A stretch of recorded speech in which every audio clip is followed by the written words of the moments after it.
T twenty বিশ্বকাপের আগে আমেরিকার কন্ডিশনের সঙ্গে মানিয়ে নিতে এবং নিজেদের ঝালিয়ে নিতে যুক্তরাষ্ট্রের বিপক্ষে ৩ ম্যাচের টি-টোয়েন্টি সিরিজ খেলবে বাংলাদেশ। টি-টোয়েন্টি বিশ্বকাপকে সামনে রেখে ইতিমধ্যে যুক্তরাষ্ট্রে অবস্থান করছে বাংলাদেশ দল। যুক্তরাষ্ট্রের হিউস্টনে অনুষ্ঠিত হতে যাচ্ছে বাংলাদেশ বনাম যুক্তরাষ্ট্রের মধ্যকার এই টি-টোয়েন্টি সিরিজটি। হিউস্টনে ভারী বজ্রপাতের কারণে প্রথমে এই সিরিজটি মাঠে গড়ানো নিয়ে শঙ্কা থাকলেও এবার সেই শঙ্কা কেটে গেছে। আজ ২১ মে বাংলাদেশ সময় রাত ৯টায় অনুষ্ঠিত হবে এই সিরিজের প্রথম ম্যাচটি। যুক্তরাষ্ট্রে অনুষ্ঠিত হতে যাওয়া এই সিরিজটি কিভাবে টিভিতে বা অনলাইনে দেখতে পারবে ভক্ত সমর্থকেরা তা জানা যায়নি এতদিন। তবে এবার ভক্তদের জন্য আসলো বড় সুখবর।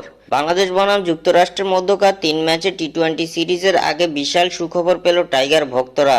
বাংলাদেশ যুক্তরাষ্ট্রের মধ্যকার এই সিরিজ সরাসরি সম্প্রচার করবে দেশীয় টিভি চ্যানেল নাগরিক টিভি। এছাড়াও অনলাইনেও লাইভ দেখা যাবে এই সিরিজটি। নির্ধারিত ফি পরিশোধ করার মাধ্যমে অনলাইন প্ল্যাটফর্ম ট্রফির ওয়েবসাইট ও অ্যাপের মাধ্যমে ভক্তরা চাইলে সরাসরি উপভোগ করতে পারবে এই সিরিজের ৩ ম্যাচই। উল্লেখ্য, আগামী ২৩ ও ২৫ মে অনুষ্ঠিত হবে সিরিজের দ্বিতীয় ও তৃতীয় ম্যাচটি।